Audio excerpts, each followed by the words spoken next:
Pyramids as star maps, Egypt's cosmic blueprint. What if I told you this question? Are we alone? Have they come before? Is not new at all?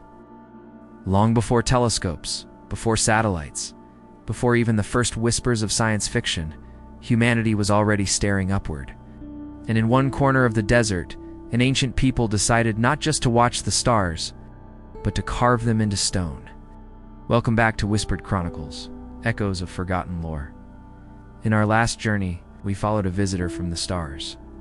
3I Atlas, a fleeting reminder that the heavens hold secrets far older than us. Tonight, we descend from the silence of space to the sands of Egypt. But the theme remains the same: humanity's dialogue with the cosmos. Cosmic visitors, earthly echoes. In our last journey, we followed a visitor from the stars, 3I Atlas, a fleeting reminder that the heavens hold secrets far older than us. Some said it was nothing more than a rock, a frozen body drifting through endless night. Others whispered, perhaps a probe, a relic, a silent messenger from civilizations beyond our reach. But whether natural or not, its presence echoed a truth. Humanity has always searched the skies for meaning.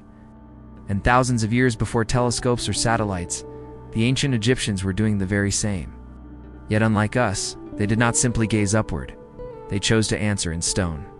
They built monuments to mirror the stars, as if the heavens demanded their reflection upon the earth. Orion's Belt and the Giza alignment. At Giza, 3 vast pyramids rise from the desert plateau: Khufu, Kafur, and Menkaure. To the untrained eye, their arrangement feels uneven. The Great Pyramid of Khufu towers in dominance, Kafir slightly smaller but still immense, and Menkaure, the smallest of the 3, placed at a curious offset. To modern eyes, it looks almost haphazard. But to the night sky, it is a mirror. Look above Egypt on a clear night and Orion emerges. The hunter, as the Greeks later called him. But to the ancient Egyptians, these 3 stars were something far greater. They were Osiris, the god of death, rebirth, and eternal life. And the pyramids, with their deliberate placement, echo the belt of Orion almost perfectly. A cosmic reflection, etched in stone against the sands of time. This theory, first argued with force in the 1990s by authors Robert Bovell and Adrian Gilbert in their work The Orion Mystery, suggests that the entire Giza plateau was designed as a celestial map. Not just 3 pyramids, but a sacred landscape mirroring the heavens. Khufu, aligned with Al-Natak, the brightest of Orion's belt. Kafir, with Al-Nelam. Menkaure, with Mintaka, slightly off the line, just as the smallest pyramid lies slightly offset from the others. But the correlations do not end there. To the west, the winding Nile stretches northward, a river of life. In the sky, the Milky Way bends across the heavens, a river of stars. Bovell argued that the Nile was designed, or at least seen as, the earthly reflection of the Milky Way, placing the pyramids not only as Orion stars but in cosmic harmony with the very structure of the heavens. Now, mainstream Egyptologists caution against taking this too literally. They remind us that aligning structures with stars was common across many cultures, that humans anywhere on Earth might notice Orion and be inspired. And yet, the precision at Giza remains unsettling. The shafts within the Great Pyramid point not randomly, but directly at Orion's belt, and at Sirius, the star of Isis, consort of Osiris. Even the layout of surrounding temples seems to support this cosmic scheme. Why Orion? Why Osiris? Right? To the Egyptians, Osiris was not merely a god. He was the archetype of the afterlife. The pharaoh, upon death, became Osiris. His soul was destined to join the god among the imperishable stars. By aligning the pyramids to Orion, the builders may have been creating not monuments to the dead, but launch pads for eternity, cosmic gateways through which the king's soul could ascend. Some researchers suggest even more radical ideas, that the Orion correlation was not just symbolic, but functional, that the pyramids themselves were part of a vast ritual machine designed to channel spiritual energy upward, linking earth and sky. Others whisper of lost technologies, of an ancient science that saw the heavens not only as gods to be worshipped, but as maps to be replicated, and coded in stone for reasons we have yet to grasp. And yet skeptics remain. They argue that the pyramids are aligned not perfectly, but approximately, that the human eye, eager for patterns, fills in the gaps. Still, when you stand on the sands of Giza and watch Orion rise in the night sky, it is difficult not to feel the resonance. 3 stars, 3 pyramids. Earth and sky reflecting one another across 4,500 years. The pyramids as a star map. The mysteries of the pyramids are not confined to their outer shells.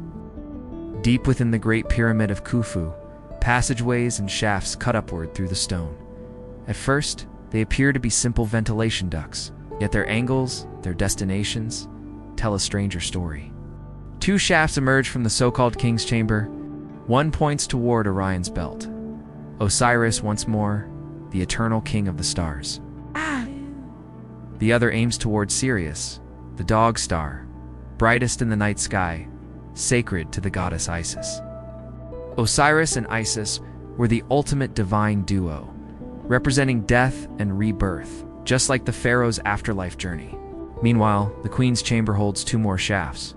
One, some suggest, points toward the circumpolar stars, the undying lights that never set, known as the imperishables. These stars were a celestial realm of immortality, never falling below the horizon, forever circling the pole. To join them was to join eternity. These alignments may not be accidental. The pyramid becomes a 3-dimensional star map, a cosmic diagram written in stone. The body of the king lay within, but his soul was guided outward, upward, toward a precise constellation of gods and guardians, each shaft a pathway, each alignment a cosmic road. And yet questions linger. How did builders more than 4,000 years ago cut these shafts with such precision, aligning them to celestial targets invisible during construction? Did they possess a method of astronomical calculation we no longer understand? Or, as some suggest, were they inheritors of an even older knowledge, passed down from a forgotten world before the Nile ever rose? Archaeologists in the mainstream view urges caution. They note that the shafts are not perfect in their targeting, that erosion and shifting earth may have altered their alignment. They remind us that ritual symbolism could have mattered more than technical precision.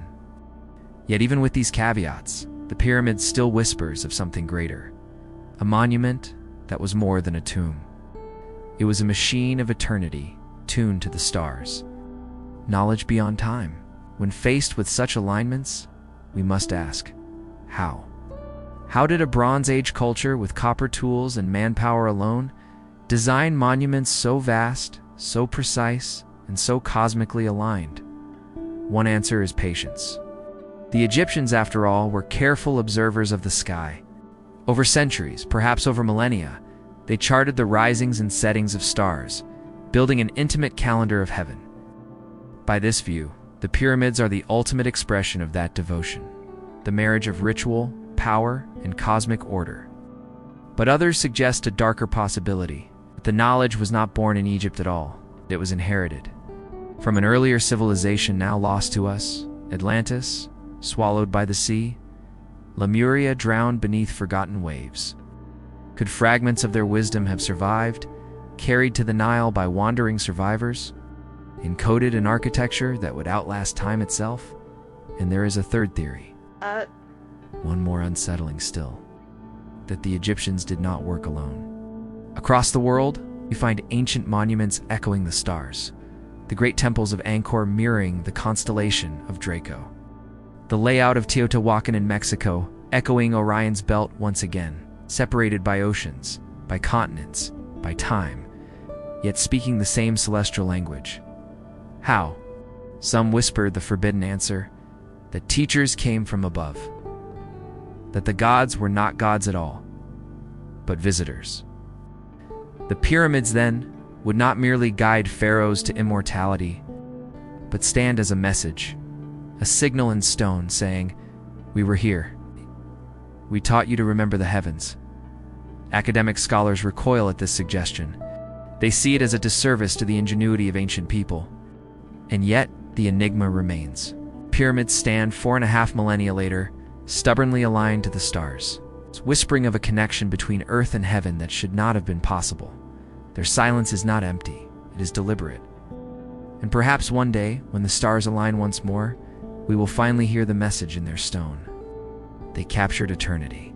The Great Pyramids are not only a mountain of stone, they are a memory of the sky. Their walls are silent, but their alignments speak of gods and stars, of death and resurrection, of knowledge older than we dare to imagine. In every line, every angle, the builders captured more than geometry. They captured eternity. Perhaps the pharaohs sought immortality, their souls rising through the shafts to join Orion and Sirius. Perhaps the priests sought to mirror heaven itself, binding the fate of Egypt to the cycles of the cosmos. Or perhaps someone or something, long ago, wanted to leave a message. A signal that earth and sky are bound, and that humanity's story is written not in ink, but in starlight and stone. What is the truth? We may never know. The desert keeps its silence. Pyramids stand as they always have, imperishable against time, daring us to ask questions they will not answer. But their presence whispers still, that the ancients looked upward, and what they saw changed them forever. And if they were not looking alone, if the teachers of the heavens truly walked among them, then the pyramids may not only remember the stars, they may be waiting for us to remember too. Thank you for watching. This has been Whispered Chronicles, echoes of forgotten lore. Until our next descent into mystery, keep watching the skies. And remember, the stars do more than guide. Sometimes they warn. And when the heavens go dark, ancient voices say the end begins. As always, stay safe.